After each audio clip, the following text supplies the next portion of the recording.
പഠിച്ചു ഞങ്ങള് 10ാം ക്ലാസ്സിൽ നിന്ന് ഞാൻ പോയല്ലോ, ഞാൻ പട്ടാമിന്ന് പോയല്ലോ. അത് കഴിഞ്ഞപ്പോ പിന്നെ വേറെ കുറെ ഗേൾ ഫ്രണ്ട്സ്. 10th വരെ സത്യം പറഞ്ഞാൽ 1-2-3 പേരെ ഉണ്ടായിരുന്നുള്ളൂ. ശ്വേത, ഗായത്രി, അങ്ങനെ കുറച്ച് പേരെ ഉണ്ടായിരുന്നുള്ളൂ. ബട്ട് പിന്നെ അങ്ങോട്ട് ഉണ്ടായിരുന്നോളൂ. First year, second year, third year, fourth year, third year. പിന്നെ എന്താ വെച്ചാലേ CIRS കഴിഞ്ഞപ്പോഴാണ് ഞാൻ ഭയങ്കര കംഫർട്ടബിൾ ആയത് പെൺകുട്ടികളായിട്ട്. കാരണം അവിടെ ഈ ഒരു ആൺകുട്ടി, നമ്മൾ സ്കൂളിൽ പഠിക്കുമ്പോഴേ പണിഷ്മെന്റ് കിട്ടിയാലാണ് പെൺകുട്ടികളുടെ കൂടെ പോയിരിക്കുക. അപ്പൊ എന്തോ പെൺകുട്ടികളോട് സംസാരിക്കുന്നൊക്കെ എന്തോ ഭീകരാവസ്ഥയാണ്. പക്ഷെ വീട്ടിലത് പ്രശ്നമില്ല, കാരണം ഫാമിലി ഫ്രണ്ട്സാ ശ്വേതയായിട്ട്. അപ്പൊ ഇവളോട് സംസാരിക്കുമ്പോൾ കളിയാക്കാരുമില്ല.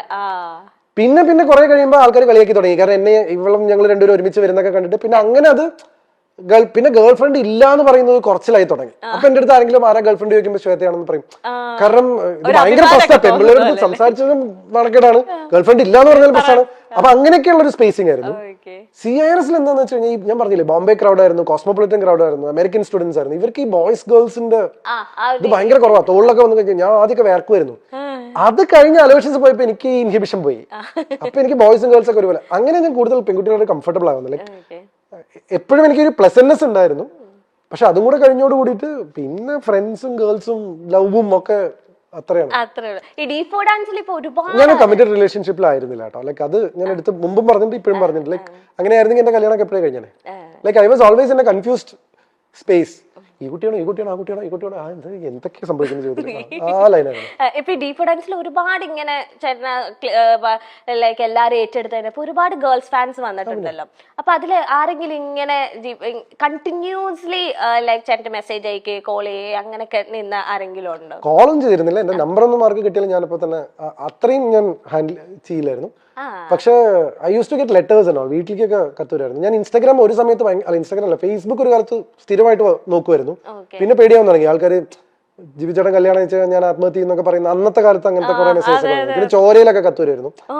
ഇപ്പോഴൊന്നുമില്ല, D4 സമയത്തൊക്കെ. അപ്പൊ അതൊക്കെ കയ്യിൽ നിന്ന് പോകുന്നു തോന്നിയപ്പോ പിന്നെ എനിക്ക് പരിചയമില്ലാത്ത ഒരാളായിട്ട് ഭയങ്കര ബുദ്ധിമുട്ടാ ടു സ്ട്രൈക്ക് എ കോർഡ്. എന്റെ ബെസ്റ്റ് ഫ്രണ്ട്സ് അല്ലെങ്കിൽ ഞാൻ സ്വാതന്ത്ര്യം എടുക്കുക, എനിക്ക് എന്നെ അറിയാം എന്ന് തോന്നുന്ന എന്റെ സുഹൃത്തുക്കളുടെ അടുത്ത്, എന്റെ സുഹൃത്തുക്കളുടെ അടുത്ത് പോലും ഞാൻ എടുക്കില്ല. എന്നെ അറിയാം എന്ന് തോന്നുന്ന ആൾക്കാരുടെ അടുത്താണ് ഞാൻ റിലാക്സ്ഡ് ആവുക. അത് വളരെ ക്ലിയർ ആണ്. എന്നുവെച്ചാൽ എന്റെ ജസ്റ്റ് ഒരു ഫ്രണ്ടിന്റെ അടുത്ത് ഞാൻ അങ്ങനെ പാറിപ്പറന്ന് നടക്കില്ല. പക്ഷെ എന്നെ അറിയാം എന്ന് പറയുന്ന ഒരു സെഗ്മെന്റ് ഓഫ് ഫ്രണ്ട്സ് ഇല്ലേ, ഈ പറയുന്ന പേളി, ദിവ്യ പിള്ളി, മിയ എന്നൊക്കെ പറഞ്ഞ അവർ, അഞ്ജു കുര്യൻ, അവരുടെ അടുത്തൊക്കെ ഞാൻ വേറെ സെൽഫാണ്. Where is GP's happiness? In whatever GP does. That is what my happiness is. Like ഞാൻ എൻ്റെ ഹാപ്പിനെസ് കണ്ടെത്തുന്നത് അല്ലെങ്കിൽ സ്പേസിങ്, ഞാൻ ചെയ്യുന്ന കാര്യങ്ങളിലുള്ള എൻ്റെ ഇൻവോൾവ്മെന്റ് ആണ് എൻ്റെ ഹാപ്പിനെസ്. ഇപ്പൊ എൻ്റെ ഹാപ്പിനെസ് കെന്ന ഷോ ആണ്. So that's how define my self. ഇപ്പൊ ഇതാണ് എന്റെ ഹാപ്പിനെസ്. അങ്ങനെ എനിക്ക് ഹാപ്പി ആവാൻ പറ്റുള്ളൂ. ഫോർ എക്സാമ്പിൾ എന്റെ ഒരു എലമെന്റ് ഓഫ് ഇത് ശരിക്കും ബ്രേക്ക് ചെയ്യാൻ പാടില്ല. ഐ ഡോണ്ട് നോ, ഞാൻ കെന്നയ്ക്ക് മനസ്സിലാൻ വേണ്ടി മാത്രം പറയാം.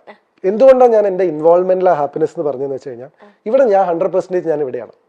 അപ്പൊ കെന്ന ഷോ എന്ന് പറയുമ്പോൾ കെന്നയുടെ മുഖത്ത് ഒരു റെസ്പോൺസ് വരണമായിരുന്നു. പക്ഷെ കെന്നയുടെ ചെവിയിൽ ഒരു ഇൻസ്ട്രക്ഷൻ വന്നുകൊണ്ടിരിക്കുകയായിരുന്നു ഞാനിത് പറഞ്ഞപ്പോ. മനസ്സിലായോ? ഇത് എന്റെ ഇന്റലിജൻസ് കൂടിയാണ്.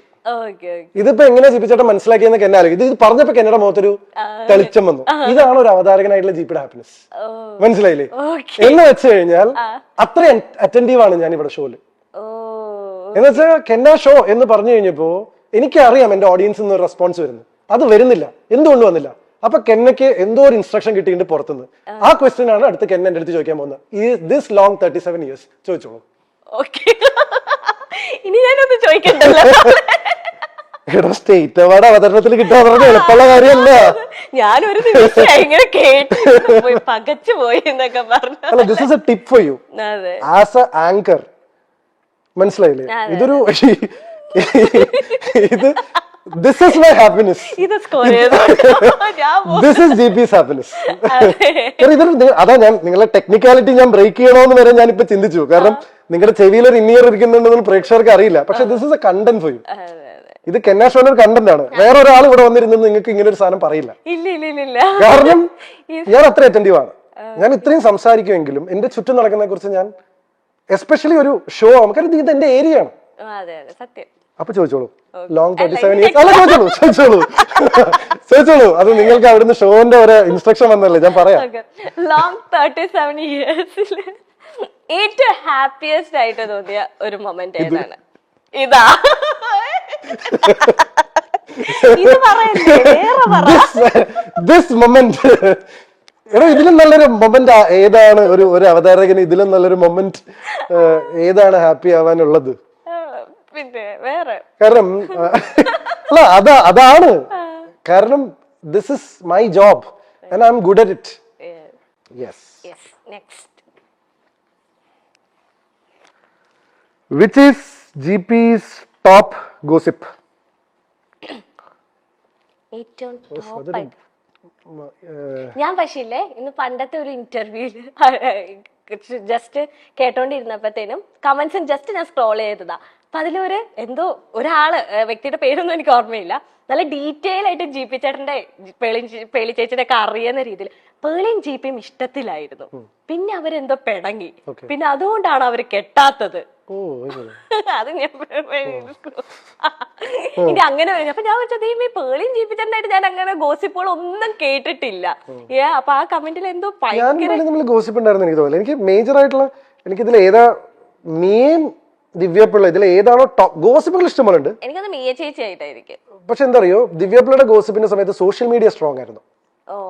അപ്പൊ അത് ഭയങ്കരമായിട്ട് ആഘോഷിക്കപ്പെട്ടു. അതിനാണ് ഞാൻ ആദ്യമായിട്ട് ജീവിതത്തിൽ ഒരു എക്സ്പ്ലനേഷൻ കൊടുത്തത്. നിങ്ങൾ ആ കണ്ടത് കല്യാണമല്ല, മീനൊന്നും കാര്യത്തിൽ ഞാൻ എക്സ്പ്ലനേഷൻ കൊടുത്തു വന്നിട്ടില്ല. അപ്പൊ എനിക്ക്